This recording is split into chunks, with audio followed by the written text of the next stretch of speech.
How's everybody doing? It's Mike from Fresh and Lean here.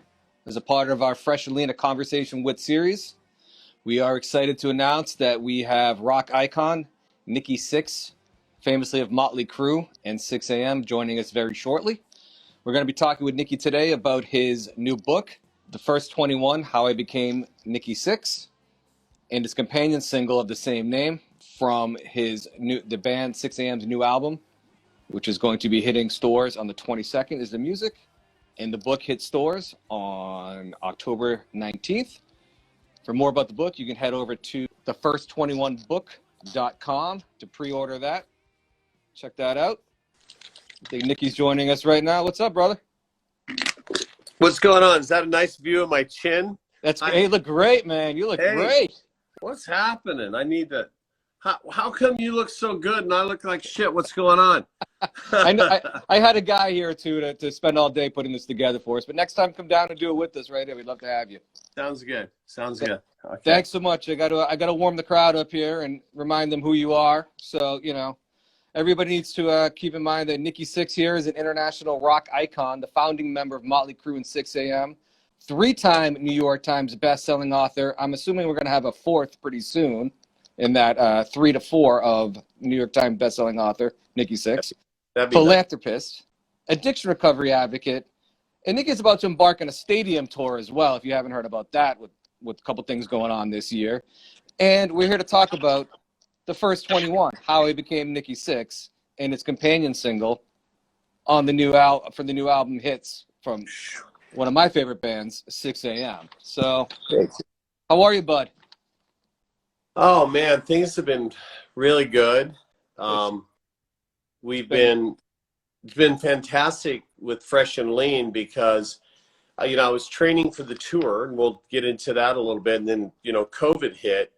And when we moved to Wyoming, what's great about Fresh and Lean is not only is the food great, and I can pick and choose what it is that is right for what I'm doing, for whether it's training, weight training, I might add proteins, or right now I've omitted a lot of that and I'm going more vegan, is that you guys can get to me wherever I am.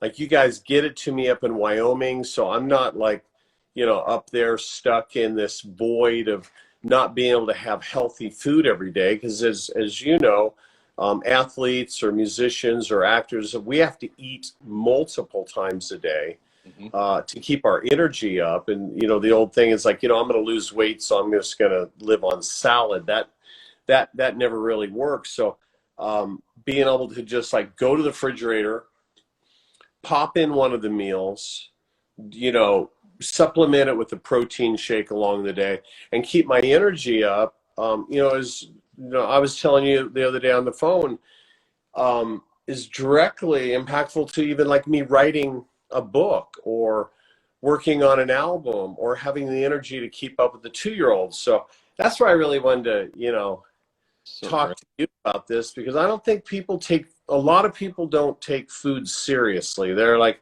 I'm hungry. Right. I eat whether I'm hungry or not. Right. Sometimes that's a bad thing. But in general, I eat whether I'm hungry or not, because I have to keep fuel in the tank or this car's not going to make it around the racetrack.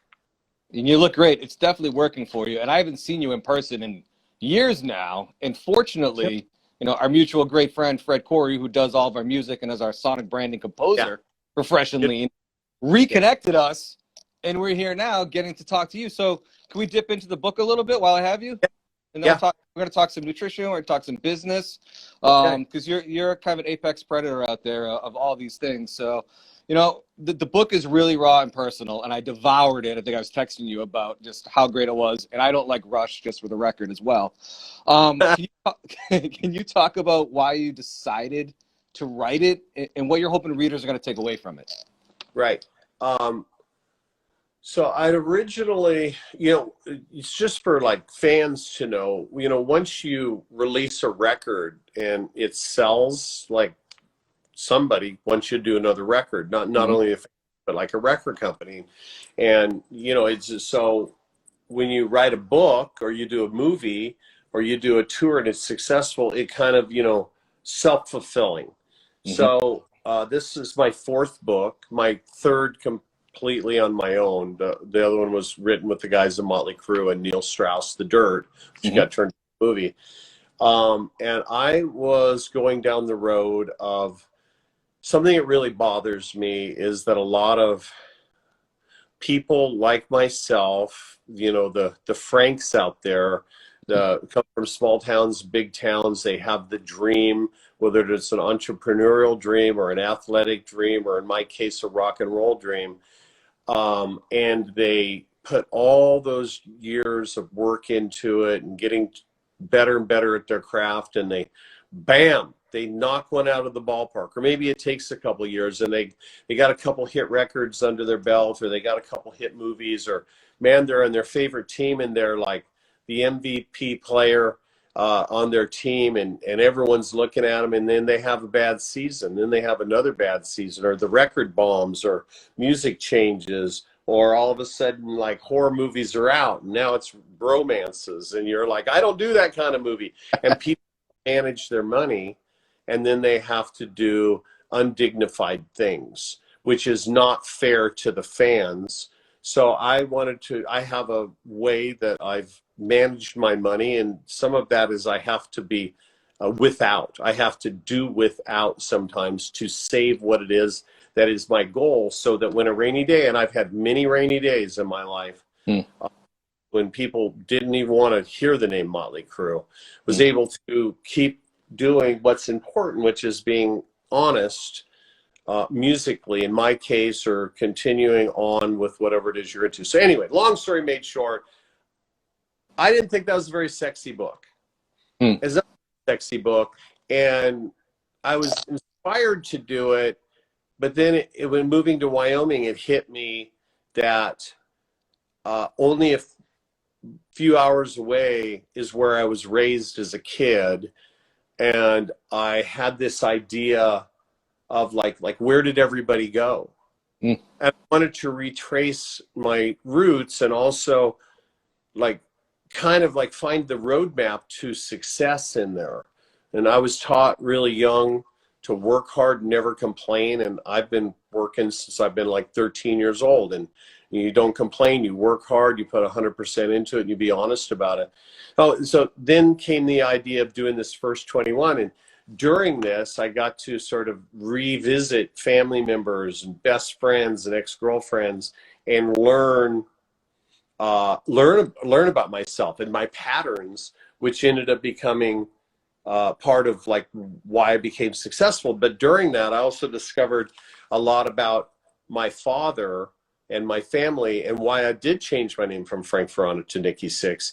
And looking back, I'm able to look at my dad and have a different view of my dad, which feels pretty good, bro. Good, man. Because yeah, when you come into the story and seeing the Dirt, the movie and whatnot, it's interesting to hear that it's all kind of been maybe cathartic a little bit about you in the process. And you and I were talking, you were just scrambling around for photos and getting in touch with old family members. Really exciting, and I think one thing that really motivated and got us all here excited, because Fresh and Lean leans towards the achieving potential, leveling up.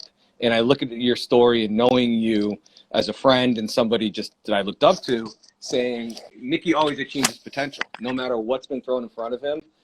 As detailed in the book and other stories you've shared, it's very apparent that whatever somebody told Nikki, no, you can't do it. I think you said at one time in the studio, you were like, that's the worst thing to tell me, because I'm going to find a way to do it.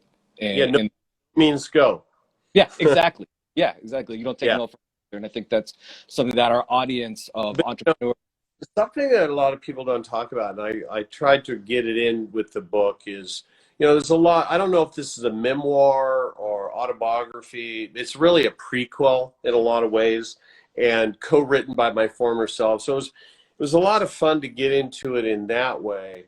But I feel like a lot of times I'll read a book or read articles on different types of entertainers, and it's like they were born and this is kind of where they were, blah, blah, blah, blah. Next thing you know, they're selling out Madison Square Garden.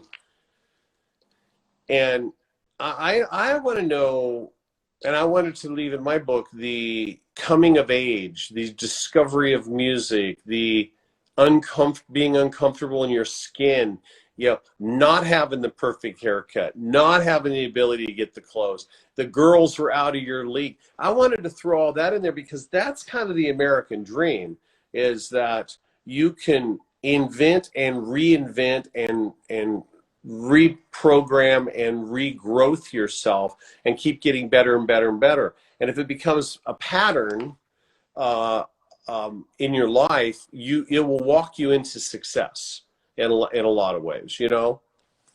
And with the book, there's the companion song. What was, I guess, inspiration, or how did that all come together with the book and the song, and how did you, DJ and James, and put that together to match the song like you've done with the Heroin Diaries and Life is Beautiful? Like, I saw the video the second it came out and whatnot, and I'm like, they nailed it again. Like, you just nailed it again. It's beautiful.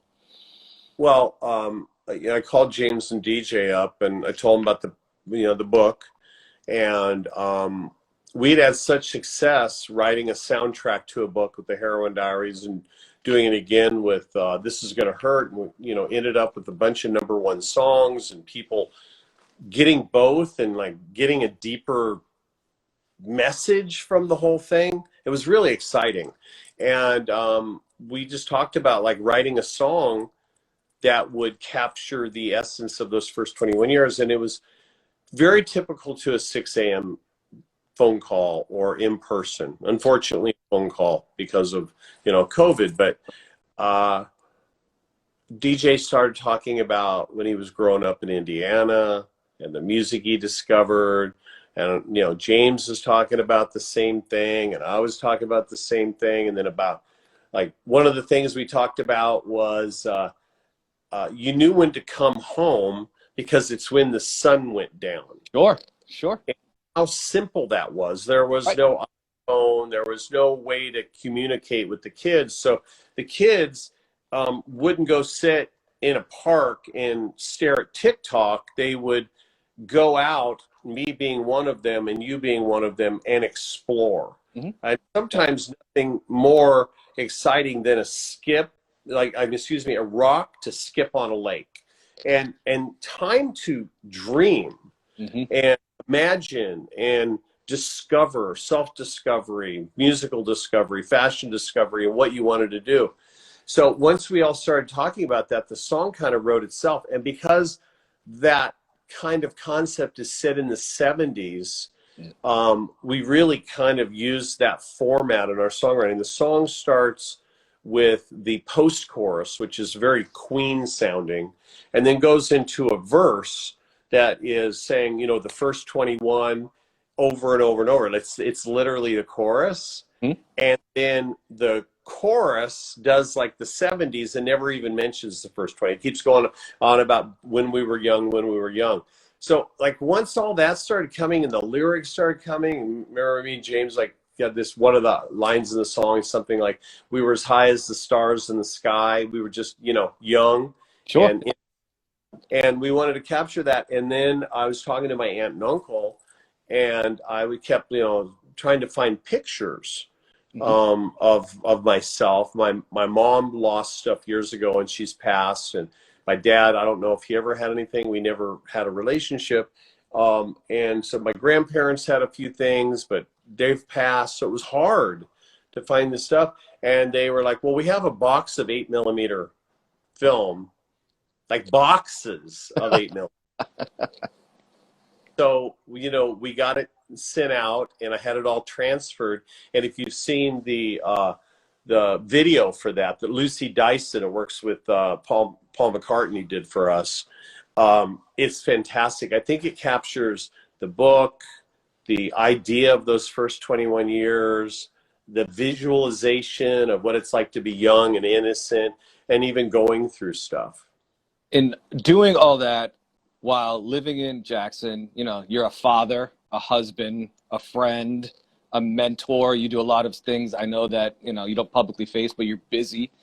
I think our fans, might be surprised to learn that, you're on a vegan meal plan.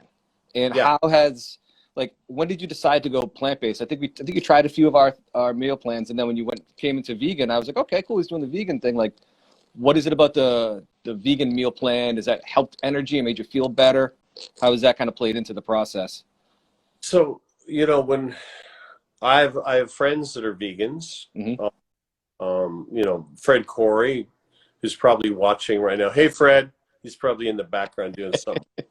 He's mixing Uh, some sound. I don't know. He's twisting some knobs and Yeah. hair, twirling his hair.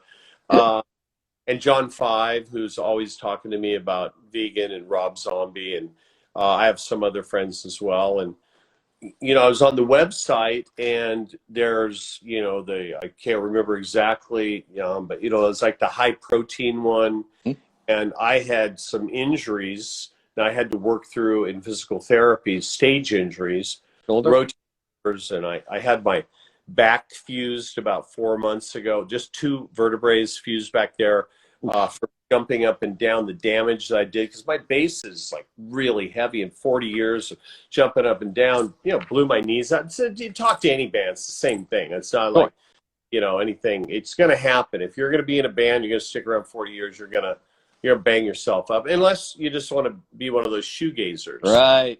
Or Could Rush. or Rush. Well, let's not get on the I knew putting the Rush thing in there would like somehow probably turn into some version of clickbait. The Rush are hunt me down and like hang me from a tree. I'm going to be the machine.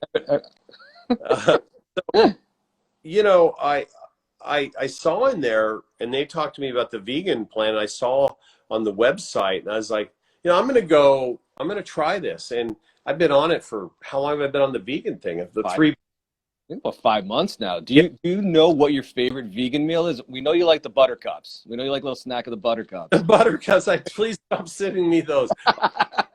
They're so good. But no, I love the black beans and tofu. Cool. I love like the chicken and the pesto, the faux chicken. Mm-hmm. I enjoy the meals thoroughly, and one thing I enjoy is that I like the way they taste. I like the way they feel, but also like for a lot of people out there that are on the go, and I talked to my son Decker about this, and he's working his ass off right now. He went to USC, graduated, got a bachelor's. He's working for this company right now. He's the young guy at the company who's putting in 16 hours a day, 6-7 days a week. And, he was telling me about, just driving to get lunch in the afternoon, eats up half of his lunchtime, and, he's not getting the best food, and he likes to take care of himself. And I was telling him about Fresh and Lean and stuff. Wow. Because that's a perfect situation of somebody that's really busy, cares about their health, cares about their energy, and can get into it. It's not just rock stars and athletes and actors, which is fantastic because we love your company and we love to give like a lot of people that we care about, we work with, exposure. But it's also super important, man. Like when I'm on the road, like I don't know how we're going to do it, We'll but do it. We'll get it done. Trust we'll me. figure it out. I We'll figure got it out. to eat, and people need to eat, and we have a weight problem. I could only speak for America, but we have a weight problem in America, and I think a lot of it is because people don't eat enough. Right. I really believe people don't eat enough, and when you get hungry, and I'm here to tell you, if I am starving, and don't think I'm going to pass the McDonald's. Like, I'm not like, oh, wow, Nikki's super. If I'm hungry, I got to eat. I carry protein powders with me, protein bars with me. I carry fruit with me. I carry all kinds of stuff with me when I'm out running around. So I don't do that. And it's the same thing at home. Or if I'm going to the studio, I'll grab a Fresh and Lean, throw it in a thing with some ice. And I know that 25% into my day, I'm not going to have an energy dip. That's amazing. I'm so glad that you're a supporter and that you love it. We think about Nikki Sixx and we think about the 100 million records that you have sold. A remarkable achievement, reaching the apex of your craft and industry. But your story, it's full of lots of highs, some amazing accomplishments, obviously bestsellers, Capitol Hill speech, the little radio show that we did for a little bit there. How has nutrition been a game changer throughout that journey? Like even back in the day, or maybe when did the switch flip to be like, all right, now I got to get better? Way before Fresh and Lean or coming into Fresh and Lean, etc. How did it all kind of come together? Like, when did that switch go? All right, I got to start leveling up here a bit to stay on the track. Uh, I was like talking about one of the things in my book is luck. Mm-hmm. And a lot of people don't acknowledge the luck. I've had a lot of luck. I've met some people along the way that have extended a hand to me, and they saw something in me or in my band or in other projects I did. But the other thing, people just think that, well, athletes is a little different because their body is their car, so to speak, their race car. But my family is naturally, a lot of them, overweight. Really? Huh. Overweight. So I'm 195 pounds and 6'1". When I go into full cardio and full lightweight, light and medium weight, I'll go down to about 185, but actually put a little bit of weight on. So I have to work really hard. My body wants to go 200. It wants to do that. So if and I don't, it's not necessarily for vanity reasons. I just don't operate well. The machinery doesn't operate well. I don't think good. I don't sleep good. So, the health and exercise has become such a part of my life. I think back, like, or even around, like, Shout at the Devil, trying. I was drinking a lot of whiskey back then. It's okay. Other things, but I remember, like, trying to get into sort of workout training things to get ready for the tour, because it takes it out of you on stage, and you people like come from everywhere to come see you play, and you just stand up there all tired with a beer belly. I mean, that's irresponsible. That's like, there's a million other bands that would like to have your job. So it's been a part of my life a lot. And now it's like, I try to eat right and try to get enough sleep. One of the things I love is I have this Whoop app that I use, monitors my sleep. I used to have an Aura ring. I try to keep an eye on all that stuff for my energy, because I'm constantly, like, wanting to create stuff. And then I'm going to go on tour. So I can't go too far down the rabbit hole. I got to, like, stay on top of it, or it directly affects everything. And, you have a 2-year-old, you get it. You get at the end of your day, and whether writing songs or doing interviews or being at work, and this little person needs your time. I have four older children, and, like, they need their time with their dad, time with my wife and friends. You can't run out of energy. So the working out and the fuel is super important. And I do like to call it fuel. Definitely. I know, like, people are like, well, I'm going to go out for a nice dinner, but I'm like, well, I'm going to fuel the system. Mm-hmm. But hopefully I get something I like to eat, and that's where I fell in love with Fresh and Lean. And you guys have been really good to me. And food, by the way, if anybody's thinking about Fresh and Lean, give it a try. But the other thing is, you guys are, like, on time. I'll be eating my last meal, and the doorbell rings, and it's like, Fresh and Lean. I'm like, of course. We're glad to hear that. But you guys have Amazon beat. That is amazing, and that's all the business that our two co-founders have put together and led us, very fortunately, through this. And from, like, a business mindset, one last question: where did that come from? Where did that business mindset? Is that from Grandpa Tom, or where was that, like, natural drive? Like, you just got to keep going. Would you have any advice for the creators, the entrepreneurs out here, to, like, how to break through those walls, as you've sang about in a few songs? My grandfather and grandmother, and most of the people in our family, are hardworking, blue collar.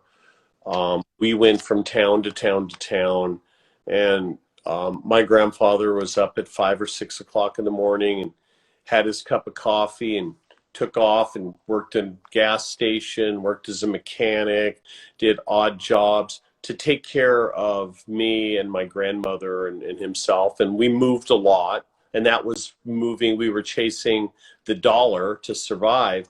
But what I learned is, whether it's in your training routine or your practicing, or anything that you do, you work hard. And I like to think I'll outwork anybody in the room and never complain. And that's the only way you're going to achieve things. If you just kind of, apply yourself to something, let me work out here and there. Let me, I'll get these fresh and lean things, but I'm not going to really eat them. I'm not in the mood. I want to get Taco Bell instead. You're not going to change. And if I don't put time into my instrument, I'm not going to get better. And if I don't put time in my body or in my overall mental health, it's important, and I don't mind being a rocker who talks about this kind of stuff. It's like a lot of questions. It's like, well, tell me about the 80s. And I'm like, yeah, I can, but like, are you interested in how I'm still here? Yes, definitely, which is why we're here. For sure. This has just been so amazing, Nikki. I know you got to run soon. I don't want to keep you unless you want to keep rolling, or you want to call me later and we'll fire up the phone again here. We'll fire up the phone. Fire up the phone. I just want to make sure that everybody here knows the first 21, How I Became Nikki Sixx, available Monday, October 19th. Pre-order at the first21book.com. I'm doing your old job from radio. Yes. I'm trying to pull off your old strings here. 6 a.m. hits, available Friday, October 22nd, everywhere music is available. And one little fun thing that we did, I know you always like the golden ticket. You used to hide stuff around venues for people to find. So we took a page out of your book. If you don't mind, we're doing a social sweepstakes. So everybody, make sure you're following Fresh and Lean on Instagram. If you're already here, keep following us for more exciting opportunities and excellent content, because on Tuesday, October 19th, we're kicking off a chance to win an autographed copy of the first 21, How I Became Nikki Sixx. And one lucky winner will receive that golden ticket for a special prize pack from Nikki from the 6 on 6 merch store, which has some great stuff in there. I got to get some of those goodies too myself. So thank you so much, Nikki. I know you're busy. You guys are the best. We love you you guys, and we'll talk soon.